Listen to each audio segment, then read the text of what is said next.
Oops, sorry. Good evening, and welcome to the 6th edition of the University of Virginia Center for Politics Global Perspectives on Democracy Program's Ambassador Series. The planning of this event has truly been a team effort, and I want to thank our partners, the Asia Institute, the International Residential College, the Office of President Teresa Sullivan, and one person in particular, Professor Pham of the Department of Physics. So he has been instrumental in this effort, so we thank you. This event is a part of the Asia Institute's Nelson Lecture Series on Southeast Asia, and we give a special thanks for the funding made available from the Nelson family, who's here with us tonight. Thank you. They have provided a special reception following the event, so don't run off. Stay with us for a few moments and have an opportunity maybe to chat with the ambassador and enjoy some drinks and food. The first contact that occurred between representatives of the United States and Vietnam took place at virtually the beginning of our country. And who did it happen with but other than our university's founder, Thomas Jefferson? I think everything had something to do with Thomas Jefferson. Here at UVA, we always have to point that out. So while serving in Paris as the U.S. minister to France, Jefferson in 1787 had the opportunity to meet with Prince Quang, the son of the exiled prince of Vietnam, Vinh. Prince Quang, only 7 years old at the time, was in France on his father's behalf in an attempt to secure aid to restore his family to the throne. Jefferson at this time had learned of varieties of rice from the Vietnamese highlands that required only rainwater to grow and produce, as opposed to varieties that require paddy, so lots of water.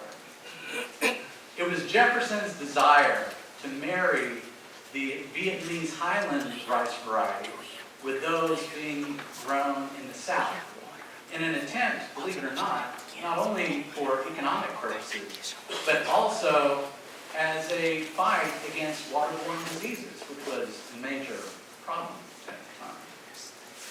So while the will for this trade seemed to have existed between Prince Quang and his father's advisors and Jefferson, a successful transaction, it appears, never finally came to fruition. They didn't exactly have quick means of transportation back then, and in fact, once the prince finally returned to Vietnam, Thomas Jefferson had already returned to the United States. So the transaction was never made, but there was goodwill on both sides. So it marks the first engagement with Vietnam and the United States. A lot has occurred since 1787, and now we are excited to learn more about the current relationship between our countries.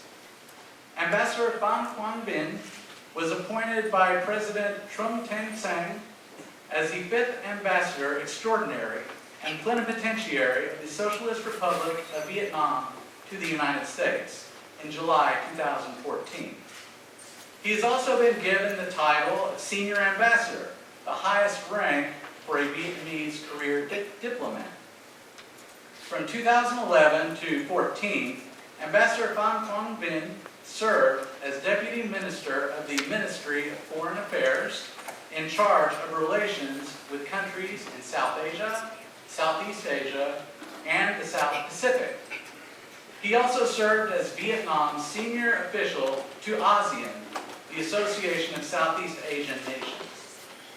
Between 2007 and 2011, Ambassador Vinh held the positions of Director General, Assistant Minister of Foreign Affairs, and Vietnam's ASEAN Senior Officials Meeting Leader.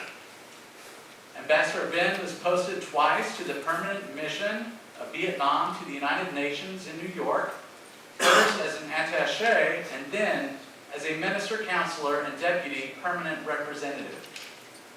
His third posting was to the Embassy of Vietnam in Bangkok as a minister counselor from December 2003 until January 2007.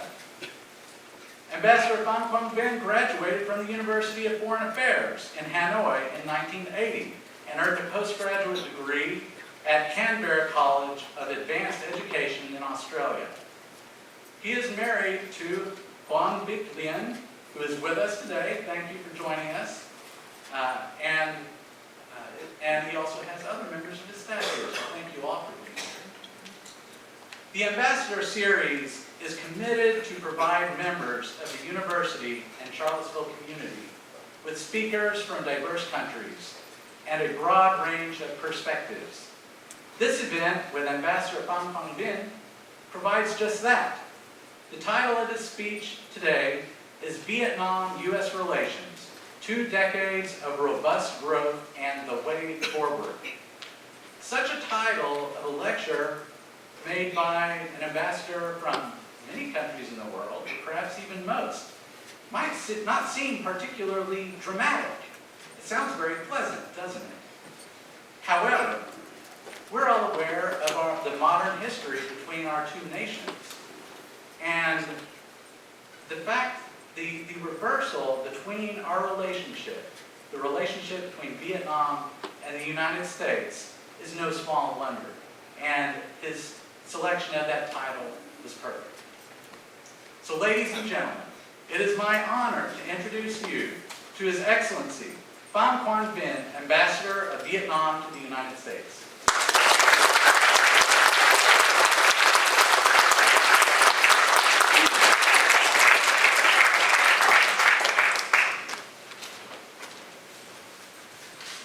Thank you very much, Damon, for the kind introduction. Thank you, Professor Pham Quang Vinh, for inviting me to this university. Actually, I want to start also with a lesson. I know that tomorrow will be the Father's Day, and that will be an important day for the university and for the US as well. And I've been introduced around by Professor Pham Quang Vinh to the loans, to the crowds, and to the now under repair redundant. And all this seems to be a very good ambience and atmosphere for academic learning and for excellence. And thank you very much, Mr. Chairman, for inviting me to this one. This is very much important encounter between the ambassador and university and the academic community. Actually, you have been talking about the first encounter, as I recall, maybe the first formal encounter between the U.S. and Vietnam in Paris by President Jefferson as a diplomat at a point in time in Paris with a prince in Vietnam. And he found and he wrote about the rise in Vietnam, something like this. The rise of Cochin, Vietnam, the name of Vietnam at the point in time, has a reputation of being the widest to the eye, the most flavor to the taste, and the most productive.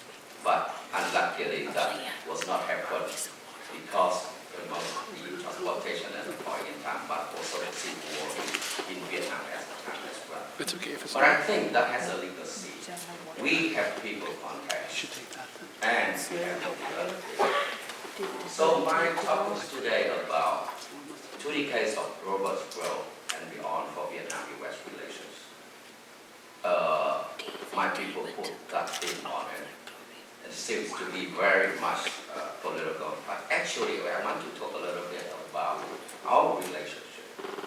And I will share with you also what we are looking forward to that relationship and putting our relationship in the context of both history and in the regional context.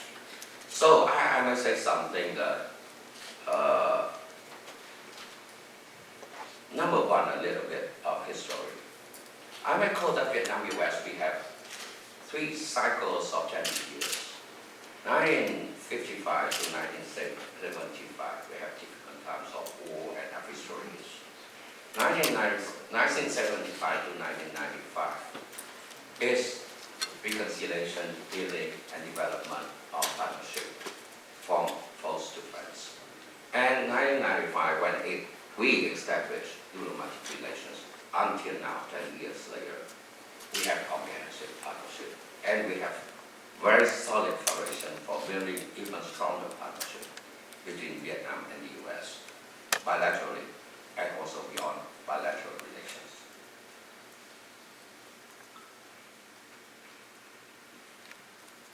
So I think sharing with you the background as is one, when we look into the Vietnam-U.S. relations, I really believe that we have a very solid foundation for our strong partnership that we have built over the past 20 years since we have established diplomatic relations. The most important one is that we have established the comprehensive partnership since 2013 when the President of Vietnam went over here to have an official visit in the U.S. and received by President Obama. And it covers 9 pillars in our relationship, from political to foreign affairs, to defense and security, to trade and economy, and also to science, technology, education, and people-to-people exchange. And if you look back into 20 years earlier, for example, our trade relationship, now we have the trade volume between our two countries over $40 billion last year, 2015. And if we compare in 1995, when we just established our relationship, it was $500 million. So 80 times increase in comparison with that. The number of students of Vietnam studying in the U.S., for example, in 1995 we have about 500 to 800, the first batch of our students to be received here for studying in the U.S.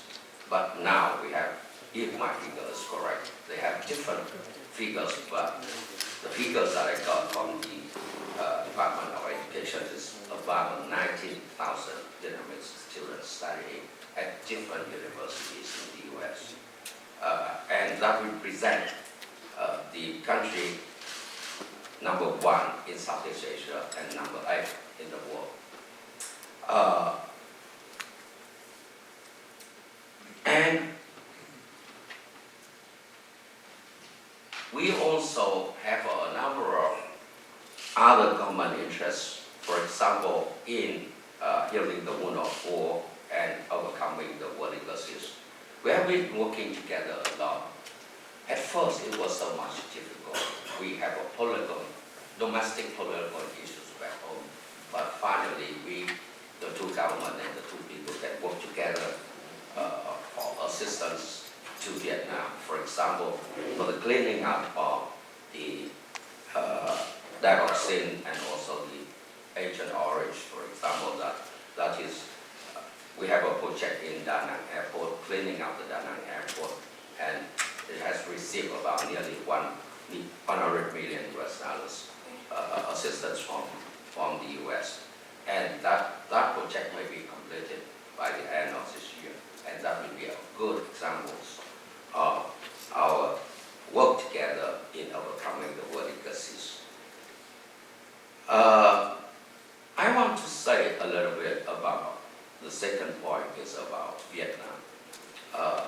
Vietnam, 40 years after the war, is quite a different Vietnam right now.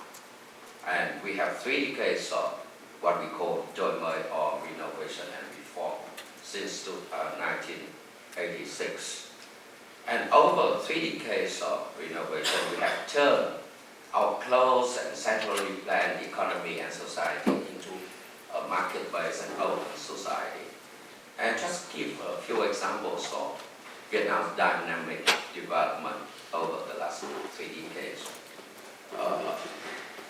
First, in economic terms, from an income of several hundred US$ 3 decades ago, now the income per capita is about $2,000 per person. And we expect that by 2020, we will move up the income to 3,200 to 3,500 US dollars per capita. That will not be high in comparison here, but in comparison with Vietnam itself, after the 3 decades, that will be a great, enormous effort on the part of the people and government of Vietnam. Now, in terms of marketplace reform, so we have all changed our laws related to the management of the economy.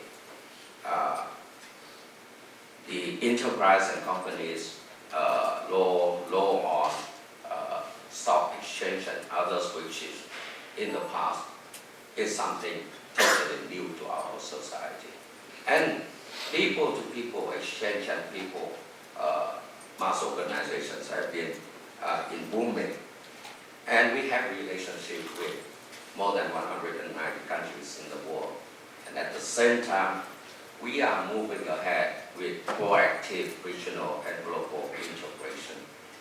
We have FTAs with people around the world. FTA with the EU is very much important. We have signed that one with the EU, and that is soon coming into effect. We have FTA with the Korean Republic of Korea, for example. We have FTA within the framework of the Southeast Asian Association of the Association of Southeast Asian Nations, ASEAN, and we also be part of the Trans-Pacific Partnership Agreement, the TPP, as well. So it will be very much important for us to move further forward. And we have recently have a joint study between the government of Vietnam and the World Bank called Vietnam 2035. And we identified 3 pillars for future development of Vietnam. Number 1, about fast but sustainable growth. Number 2, about harmonizing and equality the social welfare. And number 3, about transparency and accountability on the part of the government.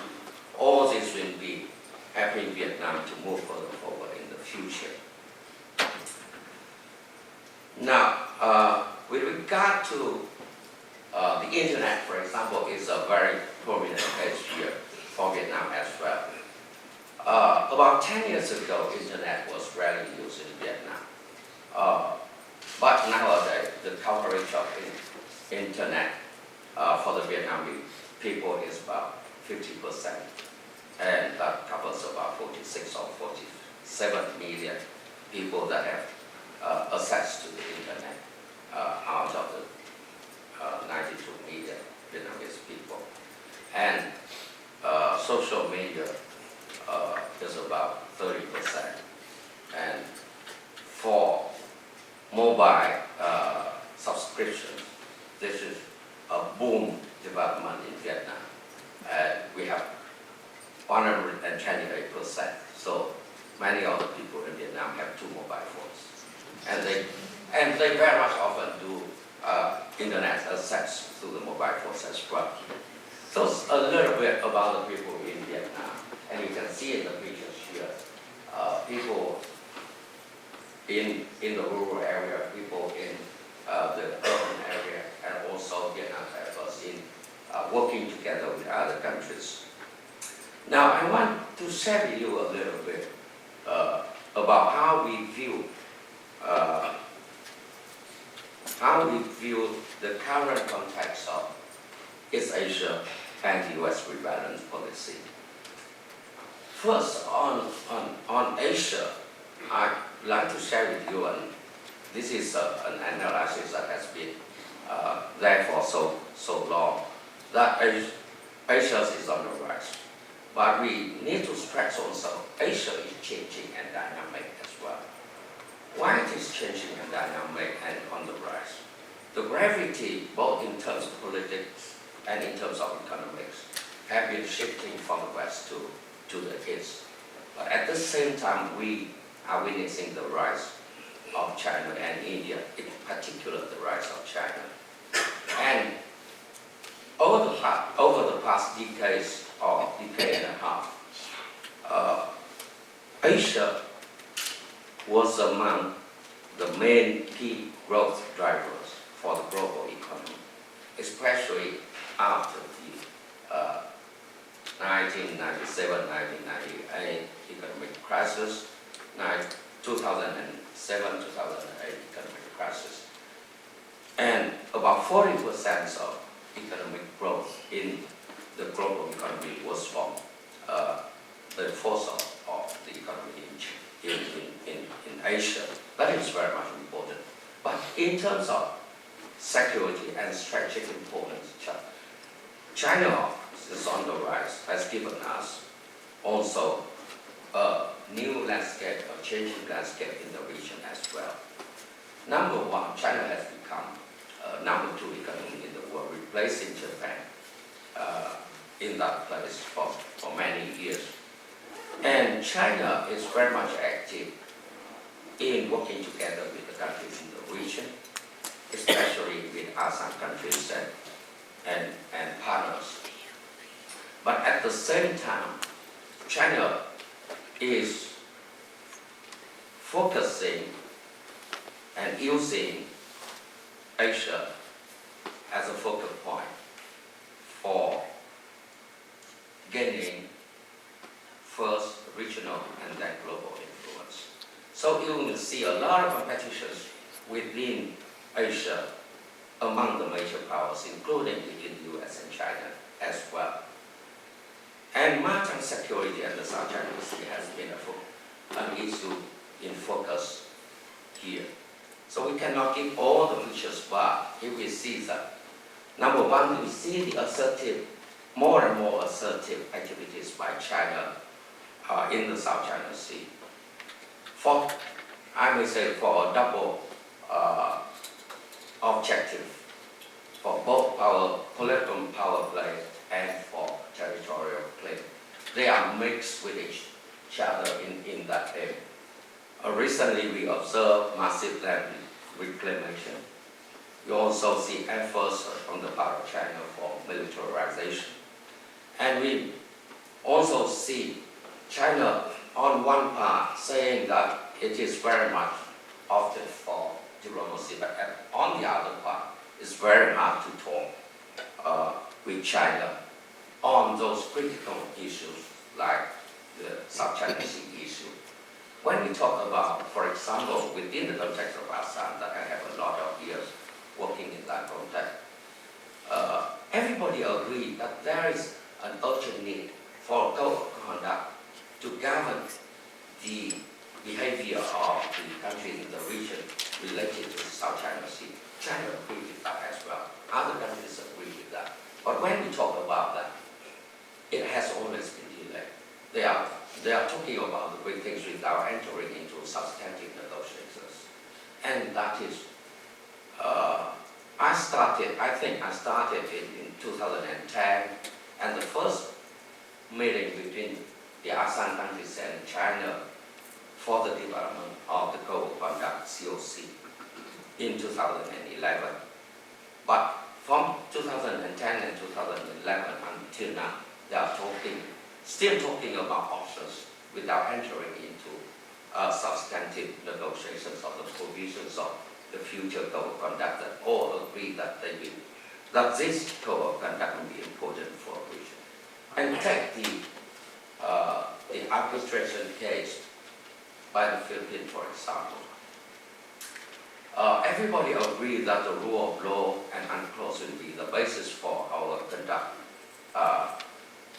in the South China Sea, at least.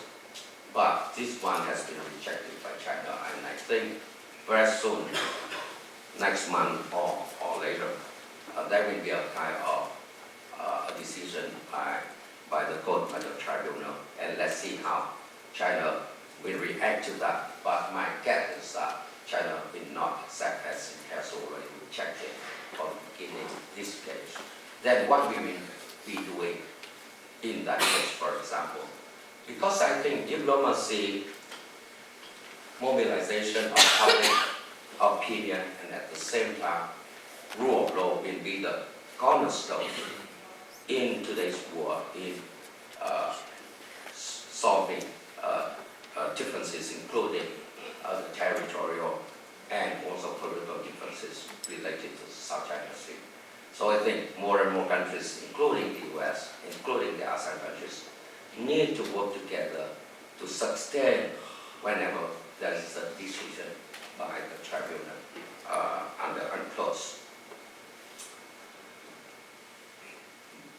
Because there are shifts, political and strategic and economic shift from the east, from the west to the east, because that is the rise of China and the change of attitude and policy of China, and then also a realignment strategically in the region as well. And we see the US rebalance. The US rebalance in the region, as ASEAN countries already see, the US is a Pacific power, and we welcome the US engagement and continued engagement in the region. But can the US rebalance help the region to keep the environment of prosperity and security? I think it alone cannot help. So the US need to work together with the countries in the region. Before, the US have mainly relied on the US allies, but nowadays you have emerging partners. The US has been using more and more multilateral forums and contexts for that purpose, so that will be very much welcome in the region. But at the same time, countries, smaller countries in the region like the ASEAN countries, we do not want any major power to dominate the region. We want the major powers to work together, though there are competitions, but they work together in a stable and predictable manner. That would be the best for the smaller countries in the region. So we want good relationship between the US and China, but at the same time, we want the US to be very much clear about the things that are not helpful for prosperity and security in the region. So we will be working in that terms. On the good things, we will work together with the US and with China. We want good relationship with both of them, but at the same time, on the issues that of differences, such as the South China Sea issue, we need to have clear point of view related to that. And I think that the US rebalance will be very much important, but it needs to be sustained, especially at this point in time when we will soon have a change of administration. And everybody in the region expect that the policy of rebalance to Asia will be beyond this current administration. And so the summit that President Obama convened in Sunnyland between the US and the ASEAN countries in February this year was very much a milestone event, and that will last beyond the current administration, and that will be the legacy of the current administration. And what will be next for Vietnam-US relationship? I cut into my sharing with you on Vietnam-US relations because in May this year there will be an important visit, the visit by President Obama. And this will be 10 years after the last presidential visit in 2006 by President Bush. And it will be at the time Vietnam and the US have established a comprehensive partnership framework since 2013. And there will be a lot of possibilities for big deliverables. So the two sides are working on how we will prepare for the president's visit. I can imagine that the president will have 2 stops to Vietnam. So I'm doing the scheduler things, certainly one in Hanoi, and maybe another stop in one of the cities in Vietnam, maybe Ho Chi Minh City. I imagine in my talks informally with US colleagues, we may have meetings with the leadership, and we have the new leadership just a week ago in Vietnam. And he will have talks and encounters with the business community. He will have talks with young people as well. And there will be a lot of prospects for deliverables. Number one, I think there will be, the visit will be aimed to strengthen the political influence of our relationship.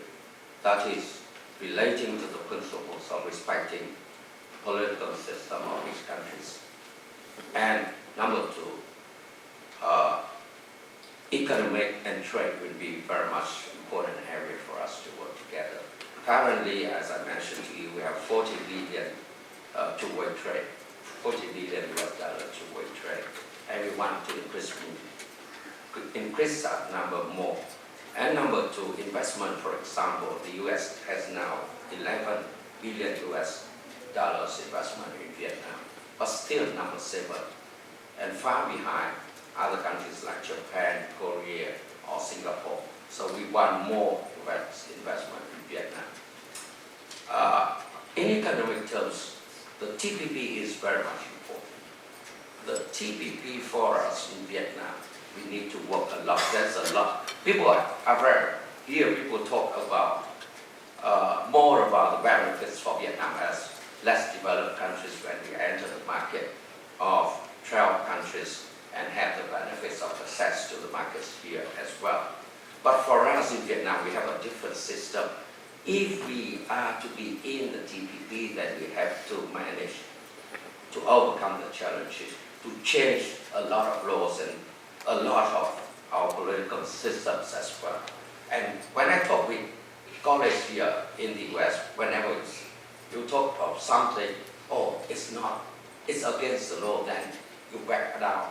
But for us, Vietnam, we have to work against the law and change the law in Vietnam. For example,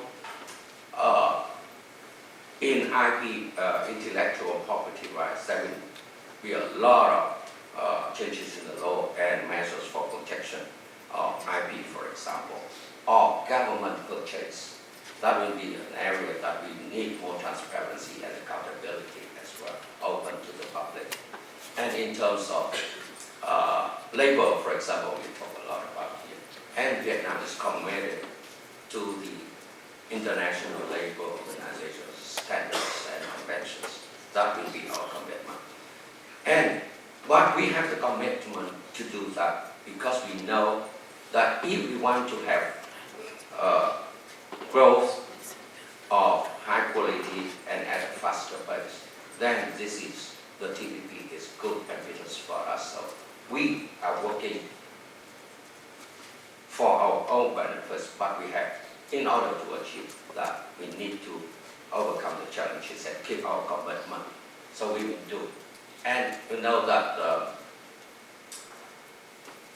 the earlier this month, earlier last month, the government of Vietnam has made a decision for reviewing throughout the agencies, the line agencies within the government before submitting it, maybe in summertime, the TPP to the Parliament, to the National Assembly for ratification.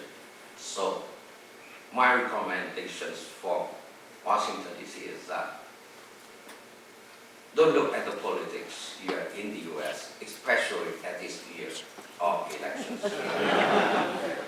Let's work independently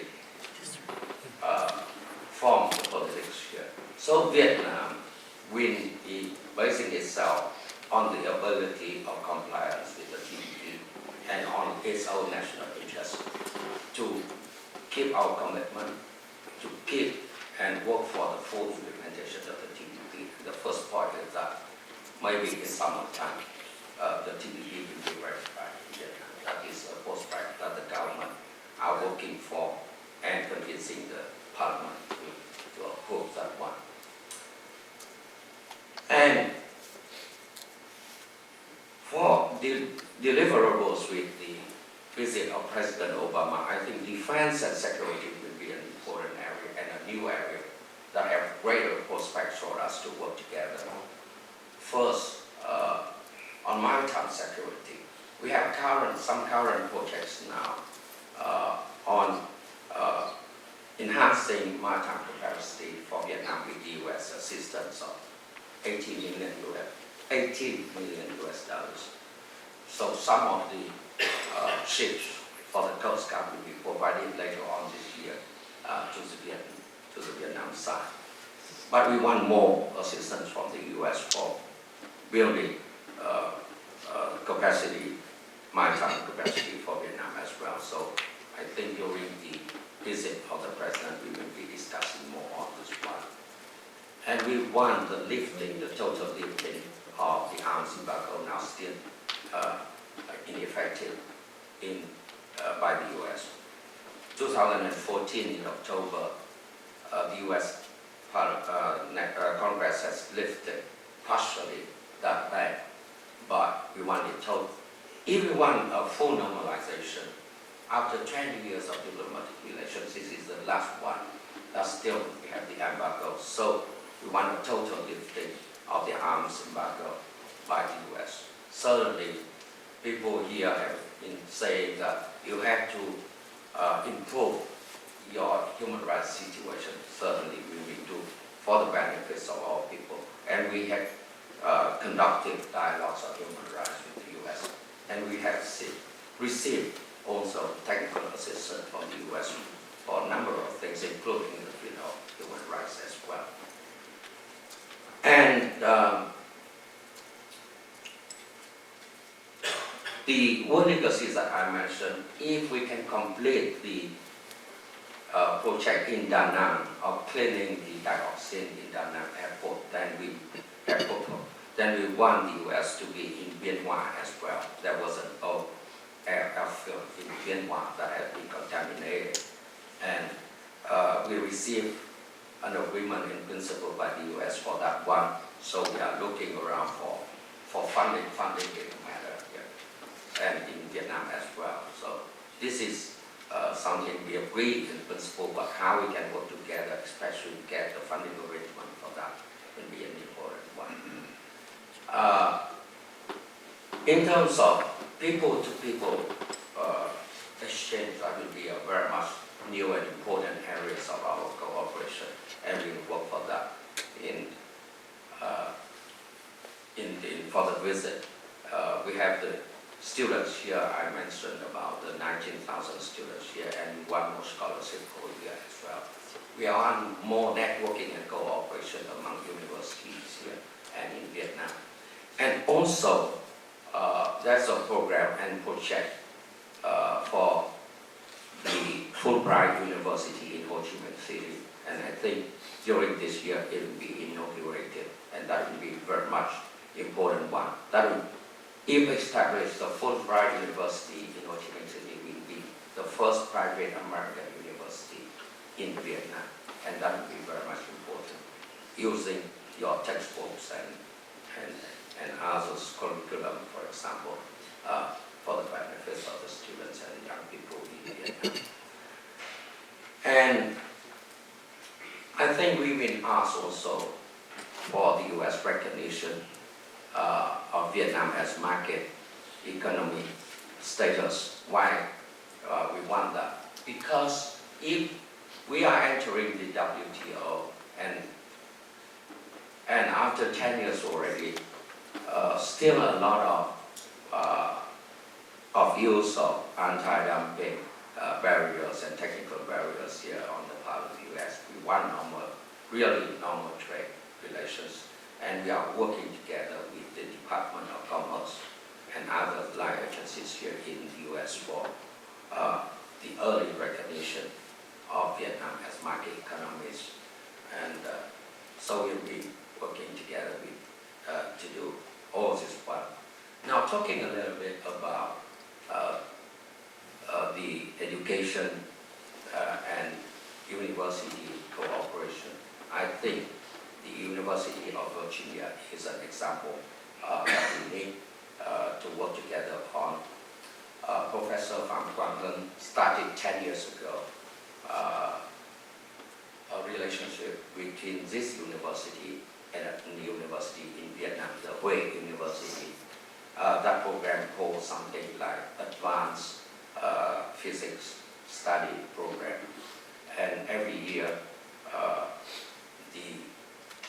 the university here has been having the Way University in Vietnam for textbook curriculum and teachers in teaching the students that the same textbook, the same curriculum as here and in English. So that will be very much important. So the degree that they receive, the students receive in Vietnam in physics will have the equivalent degree that they receive here, right? That will be very much important. And last year, 2015, 90 students have been graduated from that program, 90. So that is an excellent example of cooperation between universities. So I thank Professor Pham for that. And my visit over here is also talking with the different faculties and with students here on how we can enhance further our education exchange and cooperation. So I will close here. I think that we have a strong foundation for our partnership. 20 years in the past, we have working hard to heal the wound of war, to build reconciliation, and to advance our friendship. And we have built a comprehensive partnership. So this time we will have to advance it further, both in terms of bilateral cooperation, but also in terms of regional cooperation. And the visit of President Obama to Vietnam in May will be an important one to cement further our partnership. Thank you very much.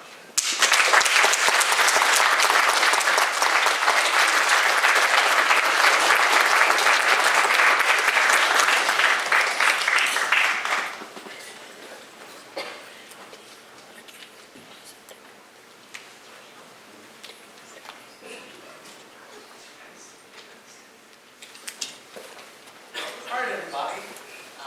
We have time for a few questions. It's already 5 o'clock, so we'll be a little shorter than anticipated, but we still have some time. So if you would like, please come forward to a microphone, and you may answer your question at the ambassador.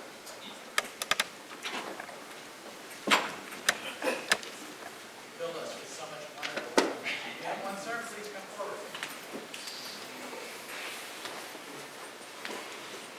Professor, I was very impressed with the figures you gave for mobile phone use and for internet access. And the question of internet access, with 45.5 million Vietnamese with access to the internet, I wonder, is this free and open access, or are there serious limitations or even small limitations on their access to the internet? Or is it truly open, because we have it? Actually, it's almost free. Because there are rules also about things that ordinary people will not do, like here in the US, for example, pornography personally will not be accessible. But people can have Facebook, people can have Twitter, at the same time they can have internet as well. So everywhere, especially for information and startup purposes, there are a lot. We, like politicians, we have a lot of access to news media from international groups as well.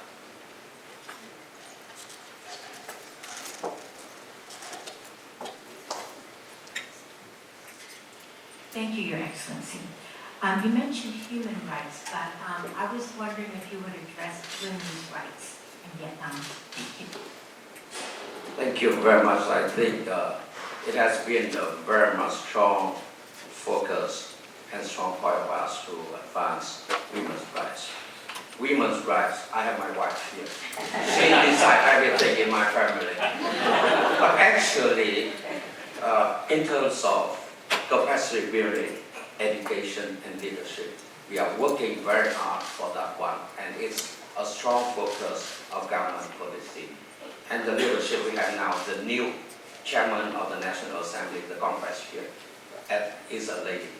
The first lady chairman of the National Assembly in Vietnam. We have a vice president just elected, also a woman. And we have about 20% of the National Assembly, that is the ladies. But the most difficult thing is how to have the household to have equal access for both boys and girls to school that helps them a lifelong study and also earning. That would be very much important, especially in the rural area.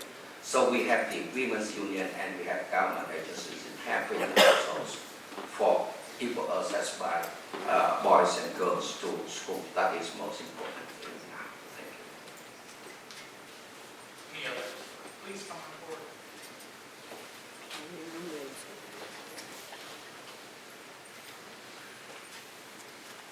Good afternoon, thanks for coming. You said you wanted to leave American politics out of this conversation, but you'd be remiss if I didn't ask you, what kind of impact would having another party in the White House, how do you think that would affect the relationship and your plans for negotiating with the United States? Do you think there will be a third party? Let's assume there is no third party. Actually, I think the pivoting to Asia and the relationship between Vietnam and the US, it has long been a bipartisan policy. And as I'm having a lot of visits to the hills and meeting people from the Congress, I see that a strong support from both parties for improving and enhancing further relationship with Vietnam. Certainly there are some different nuances here and there. For example, in terms of human rights, in terms of defense, in terms of trade, for example, there will be some aspect different. But on the overall, I expect that will continue to be a bipartisan support for U.S.-Vietnam relationship. Both bilateral and multilateral, including on the issue of South China Sea as well.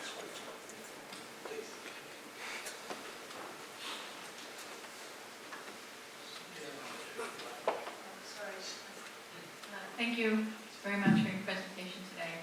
I would like to ask you about going back to the issue of Agent Orange, and a two-part question. One is in terms of your negotiations with the U.S. and not only addressing the environmental issues, but also the human issues and the impact and disabilities that it may have imposed on some families and children. And then secondly, if you could address what your country's doing related to building the infrastructure, the health infrastructure for some disabilities, the allied health, occupational speech, physical therapy, etc. First, on the cooperation between the U.S. and Vietnam. Actually, there's been a lot of demands for assistance on the part of overcoming the Agent Orange for both human beings and also the environment. There has been a lot of help. Certainly the amount is not sufficient yet. There have been a lot of help, not only on the part of the government administration here, but the number of NGOs from the U.S. have been helping hand to Vietnam. The most difficult thing that we have is the sophisticated technologies to clean the environment, the medical care for the people infected, sometimes generations after their parents, and certainly the disabilities. Some of the children are quite abnormal, so it's a setback for that. So they will have to be taken care of throughout their life, and that would be a very difficult job.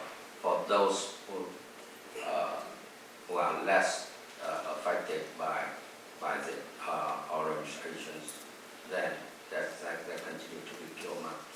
On the part of the government of Vietnam, we put it into as an element in the social welfare of the people, especially for those who have been subjected to the effects of the war in those areas. But certainly the funding constraints can also do not help us to work too far on that one. But the policy is that we continue to be working together on setting aside government policy and also government funding, but at the same time mobilizing the funding from the society to help those people about the needs that is so much strong and we need more assistance on that. On the part of the U.S., I must say, we need to work for more funding on that, certainly. And that will be a point that we will be talking in preparations for the presidency.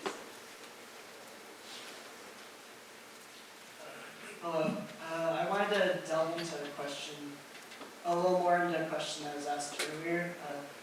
Vietnam has expected considerable growth with the Trans-Pacific Partnership, but during the election cycle here in America, many of the candidates have been very critical of foreign trade, and I want to know what you think the implications of President Obama, what you think office will have on this rebalancing role you think America should play.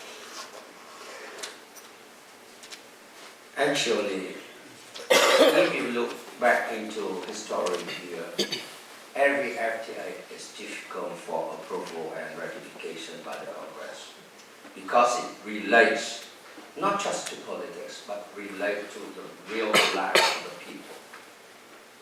But at the same time, throughout history here and back in my region, we see the benefits for the nation as a whole from the TPP, from FTAs. So, to me, the TPP is something at a higher level of those current FTAs. And it has been receiving the support from the Republicans for approving the TPA. And I hope that when politics are coming down, then people will be coming to see the policies, the benefits of the nation, the benefits of the people. Then there will be a suitable time for the TPP to get consideration and approval sometime. I cannot guess when, but I think there will be some challenges and difficulties, but later on there will be serious consideration of the TPP, and maybe there will be a chance for it to pass. Second point, from the point of view of Vietnam, including also other countries in the TPP apart from the U.S. The U.S. has been leading this effort of the TPP, creating a higher environment for trade and protection of the environment and protection of the workers. Then this is the time for the U.S. to lead also.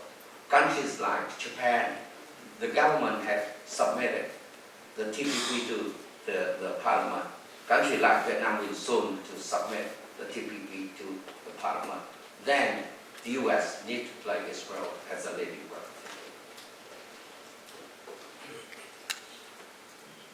Mr. Ambassador, I just wanted to thank you for your comments today. I've had the privilege of visiting your country several times over the past years, and have been particularly impressed with how outgoing the Vietnamese people are, particularly toward Americans, and how warm and welcoming they are. Of course, we try to reciprocate. There was one question I did have, however, and one of the organizations I belong to in the United States is the Rotary Club, which I think you may be familiar with. The Rotary Club. Rotary. And for the most part, when I'm traveling in the world, I'm able to find Rotary Clubs in most countries I visit. And on my last visit to Vietnam, which was a couple of years ago, I was unable to make a contact with the Rotary Club. And it was my understanding that the current government of Vietnam has not accredited the international Rotary Clubs for activities in Vietnam. Now, I know it's very difficult for an NGO to become accredited in Vietnam. There's a lot of paperwork involved, and it's probably the same in our country. But the Rotary Club is really, I believe, would serve as a very positive instrument in advancing the people-to-people contacts between our countries that you speak of. And I just cite Rotary Club as an example. There are many other equally fine clubs that are involved in international relations. Would you care to comment on that, sir? Thank you very much. I remember that back in the 1990s, there has been some contacts between the agencies in Vietnam and Rotary, especially to the Rotary in Thailand. I'm not quite sure how they cannot come up with any arrangements, but I think that if we need to know more about each other and we need to share information, so maybe we can come up to the embassy and then say, I will introduce back home to see how they will be reacting to that. Also, like the Peace Corps, for example, it has been perceived in different ways for so many years, especially for countries like Vietnam and the US. We have the war between us. So we are now having contact with that. Let's see how we can work for an arrangement. So I think that we need to get more information, time change, our perception change as well, and let's see how it works together. But I will be a helpful hand for that one. Thank you. This could be our last question.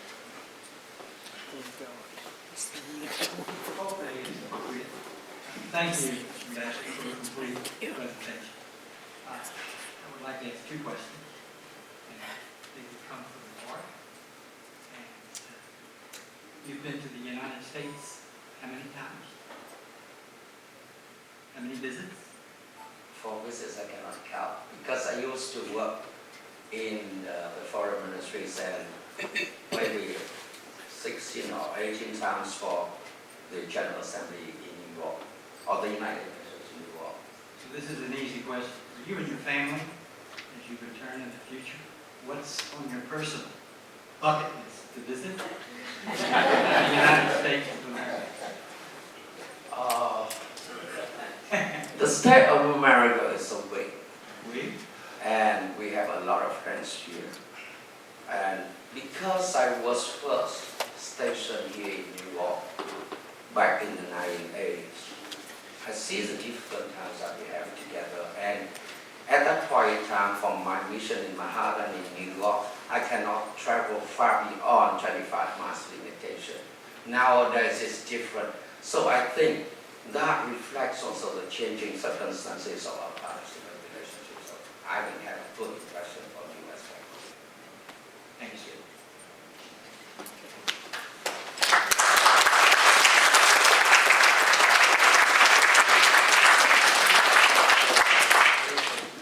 So it's been an honor to have Ambassador Vinh with us today, and we thank you for being with us. We have a brief reception for you. Please don't go running away. There's lots of wonderful food. I also want to let you know for the future that we will host the Swedish ambassador on April 26th.